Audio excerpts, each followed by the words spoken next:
बिस्मिल्लाहिर्रहमानिर्रहीम अस्सलाम वालेकुम। Welcome back to my channel. मैं हूँ मारिया और आप देख रहे हैं मेरा चैनल महरू डेली रूटीन। कैसे हैं आप सब? खुश रहिए, बात रहिए, से मुस्कुराते रहिए। अल्लाह ताला आपको हम सबको वतन अज़ीज़ पाकिस्तान को अपने ज़मान में रखे। तो जनाब आज की जो वीडियो है ना वो यहाँ से शुरू हुई है कि मैं अपने बेटे को कुरान का सबक याद करवा रही हूँ। और जनाब छुट्टियाँ जो हैं वो फाइनली ख़त्म हो गई हैं और आज जो है ना छुट्टियों का लास्ट डे है। तो मैंने अपने बेटे से कहा कि जल्दी से आप अपना सबक याद कर लें ताकि मैं फ़्री हो जाऊँ, क्योंकि अब से जो है उनकी रूटीन थोड़ी सी चेंज हो गई है। तो जिस वक्त मुझे वक्त मिलेगा उस वक्त मैं उनको कुरान का सबक याद करवाऊंगी। और इसके अलावा जो है ना वो अब रूटीन को बिल्कुल मेंटेन करके चलना होगा, क्योंकि बच्चों के स्कूल कल से इंशाल्लाह स्टार्ट हो जाएंगे। तो मैं अभी जो है ना वो थोड़ा सा कीमा बचा हुआ था मेरे पास और 2-3 रोटियों का आटा था। मैंने सोचा कि क्यों ना इसके पराठे बना दिए जाएं, क्योंकि पराठे बना के सभी इक्वली खा भी लेंगे।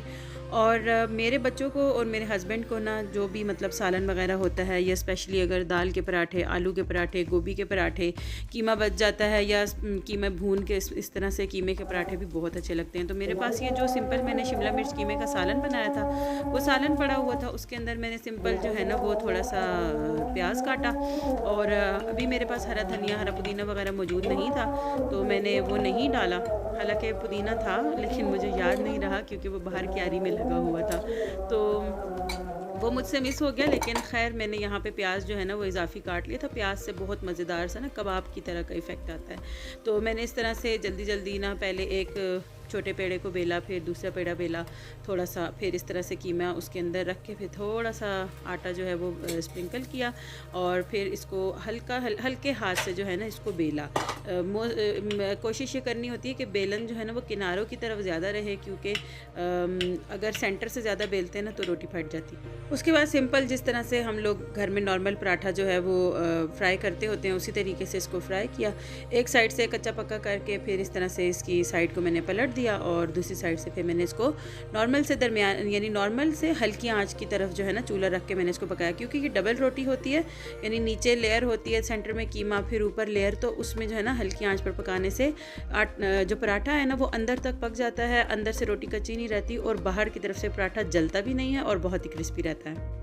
अल्हम्दुलिल्लाह जी, बहुत ही मज़ेदार सा पराठा जो है वो क्रिस्पी सा बनकर तैयार हो गया है। बच्चों को खाना वगैरह खिलाने के बाद फिर मैंने आज बच्चों का फाइनली समर वेकेशन वर्क जितना भी मिला हुआ था सारा वो चेक कर लिया। बेटे का भी सारा चेक किया, बेटी का भी सारा चेक किया। फिर बेटी के कुछ प्रोजेक्ट्स वगैरह बनाने थे, जैसे कि ये डायग्राम बनानी थी वैक्यूम ट्यूब की, और मज़ीद भी कुछ इनको मिले हुए थे प्रोजेक्ट्स वगैरह। तो आज जो है ना फाइनली ये सब कुछ कंप्लीट करवाना है बच्चों को, क्योंकि कल बच्चों की सबमिशन का दिन है। कल फर्स्ट डे होगा इंशाल्लाह बच्चों का, तो बच्चों ने ये सारा कुछ जो है ना वो सबमिट करवाना है। पहले मैंने उनका वो जो है वो कंप्यूटर वैक्यूम ट्यूब थी वो बना कर दी। अब जो है ना उनको एक प्रोजेक्ट बनाना था जो कि उनका समर को मतलब दिखाता है कि जी समर चल रहा है, तो वो मैंने उनका वो बना दिया प्रोजेक्ट। उसके बाद जो है वो जल्दी से उठी और कपड़े जो है ना वो मशीन में डालने थे धोने वाले, तो मैंने फटाफट से जो है ना वो कपड़े मशीन में डाले। और यहाँ पे जो है ना मैं अपना वाटर लेवल वगैरह सेट कर रही थी। और आजकल इतनी हवा चल रही है, इतनी तूफ़ान। अभी उस दिन मैं जो है ना सारी अपनी ये मशीन वगैरह साफ़ करके गई हूँ, बावजूद इसके कि शदीद किस्म की बारिशें हैं, लेकिन पता नहीं क्यों फिर भी जो है ना ये बहुत ज़्यादा हो रहा है, डस्ट वगैरह हो रही है। तो इस मशीन को तो अब मैं चूँकि कपड़े डाल चुकी हूँ तो कपड़े जब निकाल लूँगी उसके बाद जो है थोड़ा सा इसको साफ़ करूँगी। बच्चों के साथ लगे हुए याद ही नहीं रहा था कि अभी तक नमाज़ नहीं पढ़ी, तो मैंने अब फटाफट से जो है ना वज़ू किया, नमाज़ पढ़ ली और अभी मैं बाहर निकली। मैंने सोचा कि यार कुछ हेयर पैक बनाती हूँ। तो यहाँ पर ना ये हिबिस्कस फ्लावर्स के ट्री लगे हुए हैं। 3 पौधे हैं मेरे घर में। एक को जो है वो रिसेंटली माली ने ऊपर से कट किया है ताकि उसके नीचे का जो स्टेम है उसके ऊपर जो है वो न्यू पौधे आ जाएँ, और बाकी जो है ना ये उसने मार्च में और अप्रैल में जो है ना कट किए थे। लेकिन जो अभी मैं गई ना बाहर तो बिल्कुल एक फूल भी नहीं था। हालांकि जो हिबिस्कस फ्लावर का शैम्पू बनता है ना उसके अंदर आपको फ्लावर लाजमी चाहिए होता है, तो फ्लावर तो नहीं थे मौजूद। फिर मैं अंदर आ गई, बच्चों ने शोर डाला हुआ था कि कुछ खाने को दें, कुछ खाने को दें। असर का वक्त जो है वो बिल्कुल करीब हो रहा है, तो मैंने जो है ना बच्चों को ये नाशपातियाँ वगैरह काट कर दी और साथ में थोड़ा सा चाट मसाला डाला। मेरी बेटी और बेटा बड़ा वाला जो है ना, उनको चाट मसाले के साथ नाशपाती बहुत अच्छी लगती है, तो नाशपाती काटी, साथ में कुछ मैंने इनके लिए आड़ू वगैरह काटा था। और फिर उसके बाद जो है ना, मैंने अपने अब्बू को कॉल की, तो आज जो है वो पिछले दिनों चित्राल गए हुए थे, तो चित्राल से आज उनकी ना वापसी हो रही थी। तो मैं जल्दी से किचन में गई, मैंने कहा कि उनके लिए कुछ अच्छी सी चाय वाय अरेंज करूँ। बाहर की चीज़ ज़्यादा शौक़ से नहीं खाते मेरे अब्बू, तो मैंने जल्दी से जो है ना ये वैसे समोसा चाट मंगवा ली थी। उनको पसंद है समोसा चाट, लेकिन ये वाली इतनी शायद पसंद नहीं आई थी खाने के बाद उनको। वहाँ पिंडी में जो रिफ़्रेशमेंट से कमर्शियल मार्केट में समोसा चाट मिलती है, बहुत शौक़ से खाते हैं माशाल्लाह से। खैर समोसा चाट मंगवाई, फिर उसके बाद मैंने साथ ही जो है ना वो पकोड़े फ्राई किए आलू के, और बहुत ही मज़ेदार से पकोड़े फ्राई करने के बाद मैंने उनके लिए चाय वगैरह बनाई। और चाय बना के जैसे ही मैं फारिग हुई तो माशाल्लाह अब्बू जो है वो दरवाज़े पर पहुंच चुके थे। फिर उनके साथ में मसरूफ़ हो गई, और उनके जाने के बाद जो है ना वो किचन की हालत कुछ इस तरह से थी। मैंने सोचा कि किचन साफ़ कर लिया जाए, फिर मैंने कहा कि नहीं, ऐसा करते हैं कि पहले अपने बालों को कुछ लगा लेते हैं, क्योंकि बहुत ज़्यादा डल और फ्रीजीनेस आ रही थी, बालों में डल हो रहे थे। और कुछ थोड़ी बहुत जो है ना ये वैक्स का काम भी आज मुझे था, तो मैं आपको यहाँ पर दिखाती हूँ वैक्स जो मैं यूज़ करती हूँ। ये वंडर वैक्स है, हलावा फिंगर वैक्स ये कहलाती है, और ना मतलब सुपर चीज़ है। मतलब आपको कोई स्ट्रिप की ज़रूरत नहीं है, आपको वैक्स गर्म करने की ज़रूरत नहीं है, कोई टेंशन ही नहीं है, कोई दिक्कत ही नहीं है। बस जस्ट आपने वैक्स की डब्बी खोली और ज़रा सी फिंगर में वैक्स ली और बालों को चुटकी के साथ जो है ना वो उतारना शुरू कर दिया, तो आपके बाल 2 मिनट के अंदर जगह साफ़ हो जाती है। जो भी यानी जो भी चीज़ आपने साफ़ करनी है, अपने हैंड साफ़ करने, पाँव, टांगे या बाजू वगैरह जो भी। और उसके बाद जी ये है BBA बाय सलमान का हेयर मास्क। तो वैसे तो मेरा ये होता है कि कभी मैं यानी कोई चीज़ यूज़ कर लेती हूँ, कभी कोई फ्रिक्वेंटली एक ही चीज़ मैं यूज़ नहीं करती, क्योंकि जब आप 3 से 4 बार एक ही चीज़ यूज़ करते हैं ना, फिर वो अपना असर खो देती है। तो मैंने आज जो है ना ये वाला मास्क निकाला है ताकि मैं ये यूज़ करूँ। और जब मेरी बेटी ने देखा कि मम्मा सर में कुछ लगाने वाली हैं, तो वो आ गई मेरे आगे बैठ गई कि मम्मा मैं भी। तो फिर मैंने उससे कहा कि अच्छा ठीक है, क्योंकि ये भी नहा के शाम में ही आई थी, तो मैंने कहा बस फिर आप ना अपना बाल जो है वो अच्छे से वॉश कर लेना। तो कहती ठीक है। तो मैं आहिस्ता आहिस्ता से जो है ना जेंटली इनके बालों में लगा रही थी ये मास्क। अच्छा जनाब, तो आज ना मैं 1-2 बातों के हवाले से कुछ चीज़ें जो है ना आपके साथ डिस्कस करना चाहती हूँ। मैंने अपनी वीडियो एक अपलोड की थी स्किन केयर के हवाले से, और इसमें मैंने बताया था कि एवरी सैटरडे मैं अपनी फेस ट्रीटमेंट, अपना हेयर केयर, अपने फुट एंड हैंड मसाज वगैरह हर चीज़ कर लेती हूँ, और ये मैं लाजमी करती हूँ। तो उस पर ना मुझे कुछ अपनी बहनों के DM आए, क्योंकि इंस्टाग्राम का लिंक जो है वो डिस्क्रिप्शन में होता है, तो उन्होंने वहीं से मुझसे कांटेक्ट किया। तो उन्होंने, मेरी एक बहन, तो बाकियों ने तो मुझसे अपनी सेल्फ़ केयर के हवाले से कुछ चीज़ें पूछी कि हम बहुत एक्सपेंसिव प्रोडक्ट नहीं यूज़ कर सकते, हमें रीज़नेबल कुछ प्रोडक्ट्स गाइड करें। तो मुझे तो ख़ुद भी बहुत कम प्रोडक्ट्स का इल्म है, इतना तो ये है कि मैं यूज़ करती रहती हूँ नई नई चीज़ें, तो फिर मैं वीडियो भी अपलोड करती हूँ अपने दूसरे चैनल पर। लेकिन एक जो मेरी बहन थी ना, उनका एक मसला था, वो आज आपके साथ डिस्कस करती हूँ। उन्होंने मुझे बताया कि मेरा वज़न जो है बेतुके तरीके से बढ़ता जा रहा है, और मेरा जो है ना वो फेस पर बाल भी आ रहे हैं बहुत ज़्यादा। और एक और चीज़ जो उन्होंने अहम डिस्कस की वो ये थी कि मुझसे पसीने की स्मेल अब बहुत ज़्यादा आती है। उनका कहना ये था कि पहले मेरे हस्बैंड ने या मेरे बच्चों ने कभी भी मुझे इस तरह से नहीं कहा था, लेकिन अब जो है ना मेरे हस्बैंड भी कहते हैं, और मेरी बेटी भी एक मुझे कहती है कि मम्मा आप उसी वक्त नहा कर आती हैं, थोड़ी देर के बाद आपकी बॉडी से पसीने की स्मेल आती है। तो देखें, मुकम्मल तरीका तो अब मैं यहाँ नहीं बता सकती, इंशाल्लाह फिर कोई वीडियो अपलोड करूँगी, इसमें ज़रूर आपको गाइड करूँगी। लेकिन पसीने की स्मेल के लिए फिटकड़ी का इस्तेमाल किया जा सकता है। इसी तरीके से ज़रूरी नहीं है कि आप बहुत एक्सपेंसिव प्रोडक्ट्स वगैरह यूज़ करेंगे तो आप अपनी ट्रीटमेंट कर सकते हैं। आपके किचन में बहुत कुछ मौजूद होता है, आप वहाँ से अपने मसाइल का हल जो है वो ढूंढ सकते हैं। इस वक्त यूट्यूब पर इतना मवाद पड़ा हुआ है, बस ये कि हर चीज़ के बारे में थोड़ी सी रिसर्च कर लें और उसके बाद जो है ना उसको अप्लाई करें।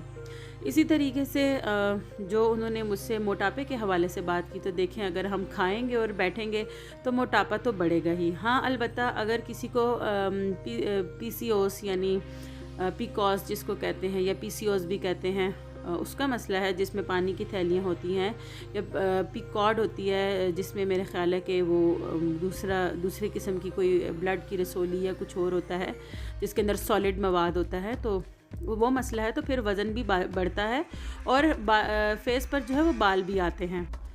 तो जब भी आप महसूस करें कि आपके फ़ेस पर बाल ज़्यादा हो रहे हैं और या फिर आपको जो है वो मोटापा बहुत ज़्यादा हो रहा है, वज़न बढ़ रहा है तेज़ी से, तो फिर जो है ना सबसे पहले तो किसी गायनेकोलॉजिस्ट के पास भी ज़रूर जाएं। और इसके साथ जो है ना, अच्छा मेरे भी फेस पर बाल बहुत ज़्यादा हो गए, जैसे मैंने आपको बताया था कि मुझे ब्लीच की ज़रूरत पड़ती है, तो उसकी वजह भी जो है ना वो PCOS है, क्योंकि मुझे भी यूट्रस में ना दाईं साइड की जो ट्यूब है उसके अंदर एक पानी की थैली है जिसका साइज़ भी अब काफ़ी इंक्रीज़ हो चुका है। खैर इसका तो इलाज हो जाता है, पहले तो मुझे पता नहीं था, लेकिन जब मुझे पता चला तो उस वक्त मैं उसका इलाज नहीं कोई भी करवा सकती थी।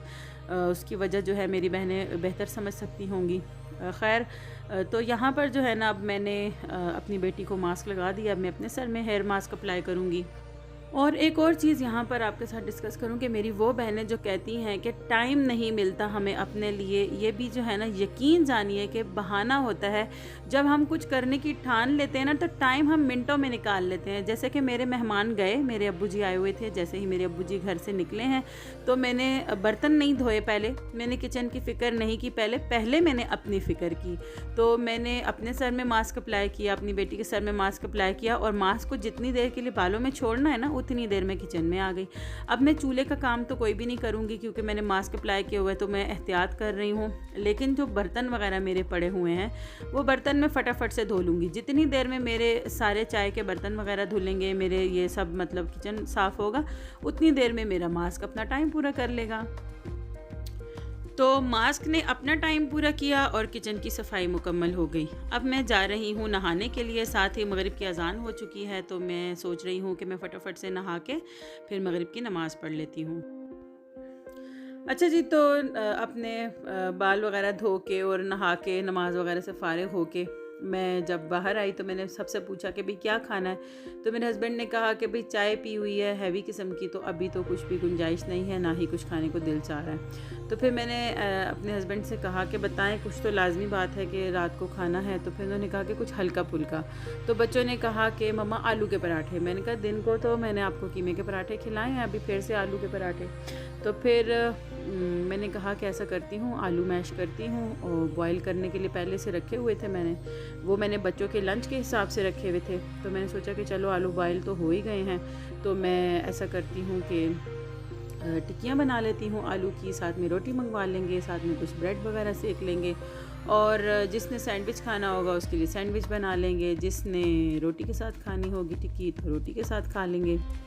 बहुत ही इजी सी रेसिपी है मेरी आलू की टिक्की की। थोड़ी सी कसूरी मेथी यहाँ पे मैं लेती हूँ खुशबू के लिए, आलू के साथ बहुत अच्छी लगती है, और इसमें से मोटे तिनके निकाल के जो बाकी कसूरी मेथी होती है उसको हाथ पे मसल के वो आलूओं में शामिल कर दिए।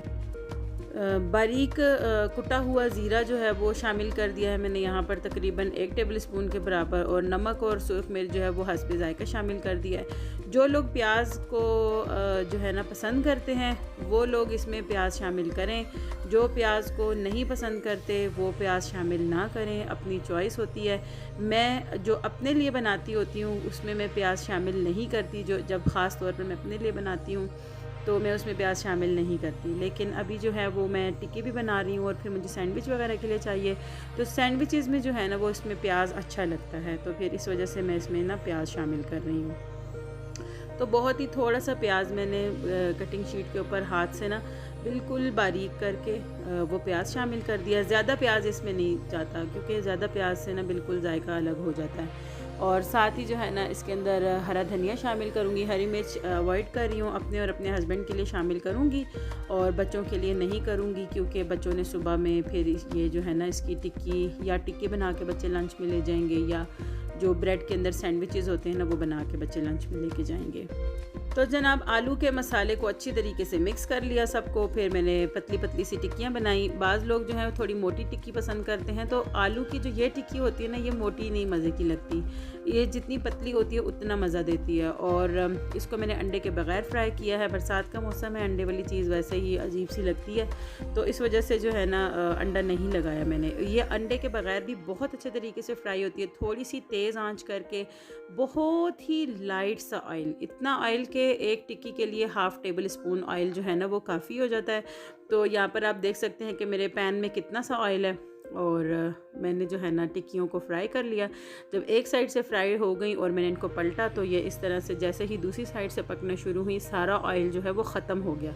अब इसी तरीके से जो है ना ये इसके ऊपर हल्की आंच पर पकेंगी। खाना बनाने के बाद जैसे ही मैंने अपना मोबाइल उठाया तो देखा वो मुझे कह रहा था, बाजी मैनू माफ़ करो, मेरे अंदर और ताकत नहीं है। और तो मैंने फिर ना जल्दी से अपने फ़ोन को चार्ज पर लगाया। फिर मैंने जल्दी से जाके बर्तन वगैरह धोए, किचन साफ़ किया, सुबह के लिए आटा गूंदा, बच्चों के बॉटल्स निकाले, और साथ में मैंने बच्चों के टिफ़िन बॉक्स वगैरह धो के रखे।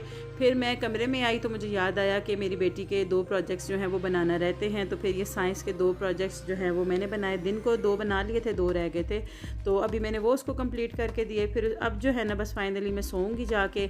और सोने से पहले मैं क्या करती हूँ, सोने से पहले मैं जब बाथरूम जाती हूँ वज़ू करने के लिए, अच्छी तरह साबुन से जो मेरा फ़ेस वॉश वगैरह है उससे मुँह धोकर, फिर आके मैं पहले अपनी क्रीम्स वगैरह जो भी मैंने अप्लाई करना होता है अपने फ़ेस पे, हाथों पे, पाँव पे, सारा कुछ अप्लाई करके उसके बाद मैं इशा की नमाज़ पढ़ती हूँ और फिर सुकून से मैं सो जाती हूँ। तो ये थी जी आज की वीडियो। उम्मीद करती हूँ कि आपको बहुत पसंद आएगी। तो चैनल को सब्सक्राइब करना नहीं भूलना, चैनल को सब्सक्राइब करें। अगर आपको मेरी वीडियोस पसंद आती हैं तो मेरी वीडियो को लाइक करें। मुझे अपनी दुआ में खुसूस याद रखें। मिलते हैं नेक्स्ट वीडियो में, तब तक के लिए अल्लाह हाफ़िज़।